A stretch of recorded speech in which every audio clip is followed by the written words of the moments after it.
Check this out. I'm gonna be doing the checker pattern on this 7x7.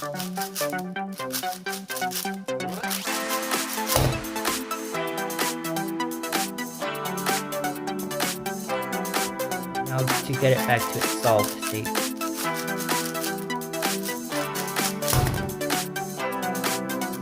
I finally beat my average for the 7x7. I'm trying to get it down to less than 5 minutes, and I am very close to achieving it.